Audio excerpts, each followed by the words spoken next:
Good morning everyone. So let us continue the second part of our parts of speech. Second class of the parts of speech. Yesterday we discussed noun, kinds of noun, proper noun, common noun, collective noun and abstract noun, material noun. Now we are going to discuss the second part of the part of speech. What is that? Pronoun. Pronoun. What? What is pronoun? Pronoun means it is a word which defines instead of a noun. It defines instead of a noun. What is noun? Naming word. What? Naming word. Name a particular place. Name of a person, place, thing, or animal. But here, proper noun means instead of noun, we are going to use here what? Pronoun. So it defines. It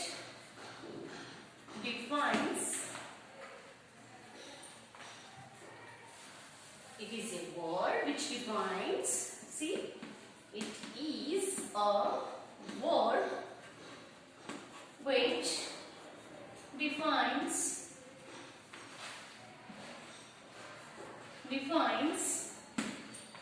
instead of a noun. Instead of noun. And it avoids the repetition of words in a paragraph, right? It avoids, you have to write, it avoids the repetition of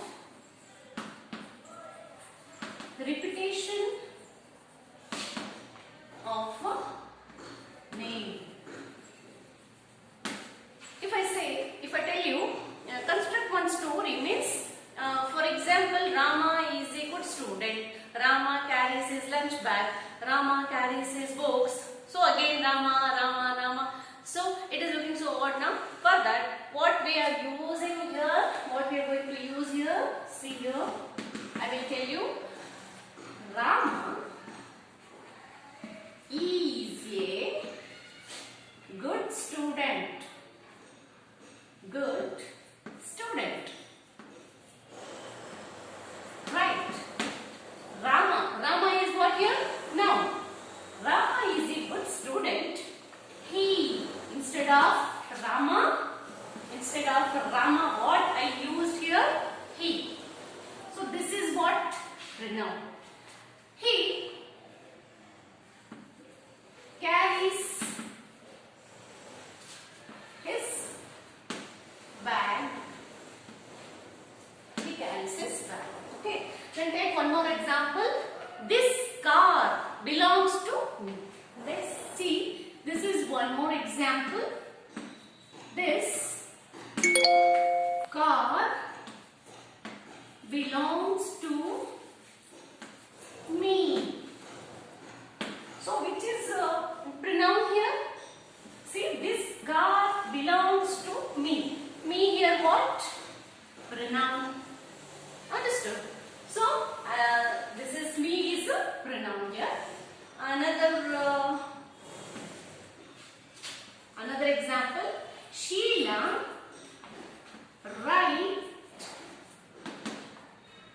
writes a letter.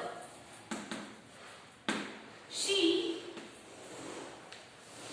has very good handwriting.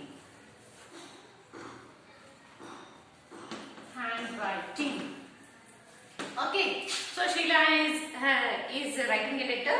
She has a very good handwriting. Sheila writes a letter. She has a very good handwriting. So this is one of the example. You know, many types of pronoun are there. Like reflexive pronouns are there. Then interrogative pronouns are there. So we have to relative pronouns are there. But next we are going to read another important what word. I already told you while see which is the part of our main important part of our body means heart. Like here, one plays a major role in a grammar. we have to learn. So the third one is what? Verb. If I ask you what is verb, easily you will tell a verb is an action verb. But here it fluctuates according to the situation. It fluctuates according to the situation. Verb is an action verb. So it is a state of being according to the situation. See, verb is an action word. Action word. Right, from the beginning itself, what you learn, it is action word, like she's playing, she's writing, she's doing some work. So what? That is action word. It denotes the action word. But according to the situation, it fluctuates. It defines the state of being. It defines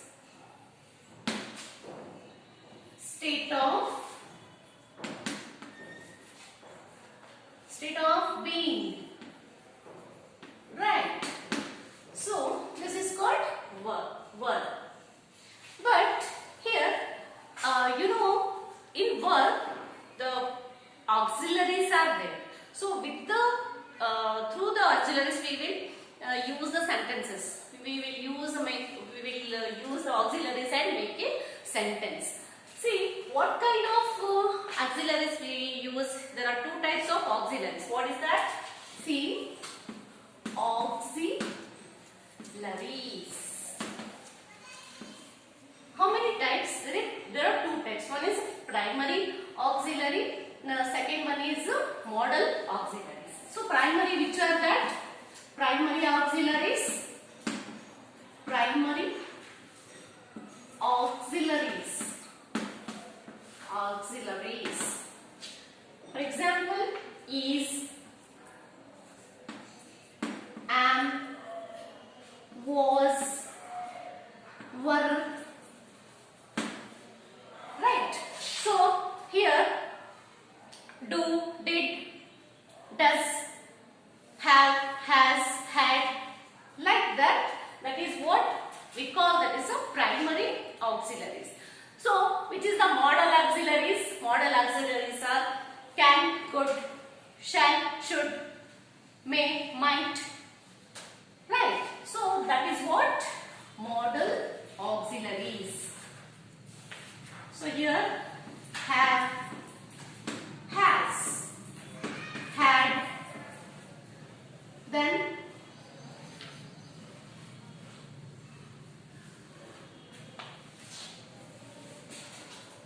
do, did, does.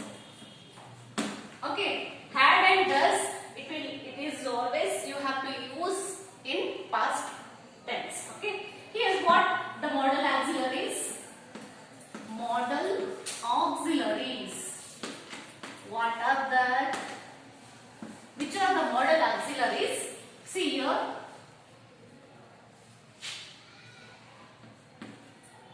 Can, could, shall, should,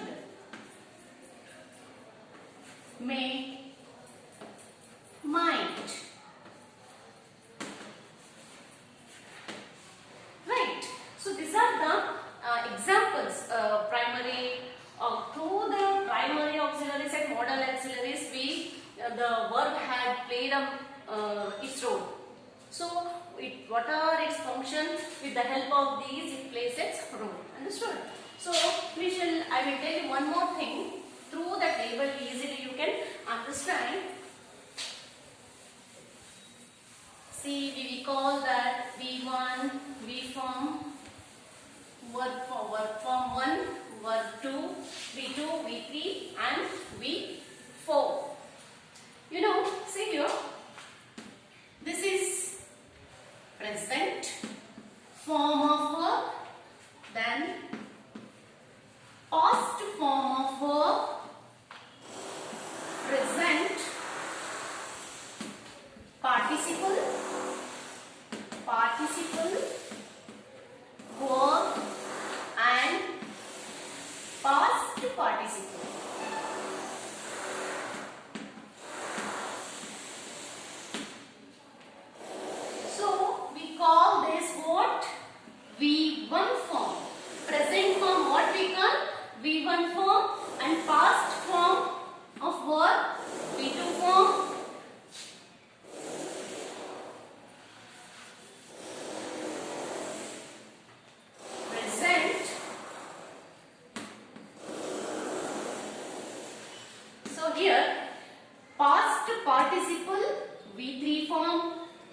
then present participle is the fourth form.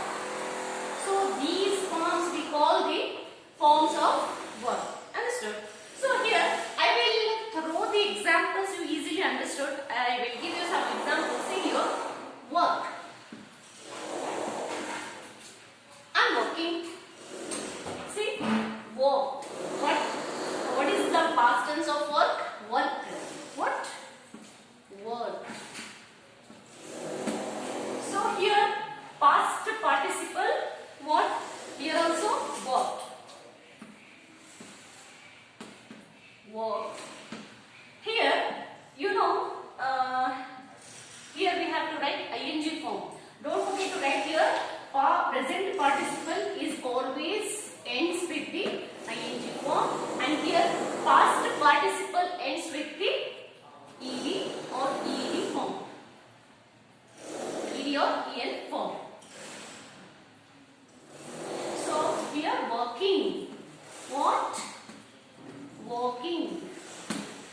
For example, another example take drink.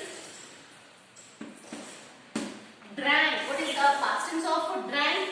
See, I drink milk. So that the sentence is completed. But here past participle and the present participle, without the help of these two, we cannot.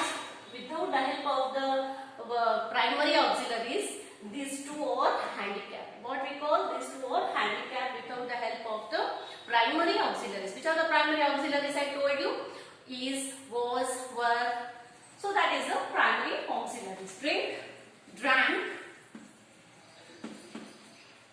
But in this we can use as simple form of a sentence. But if we frame the sentence through the help of the primary auxiliaries, we should use the primary auxiliaries with the present past participle and the present participle. See here,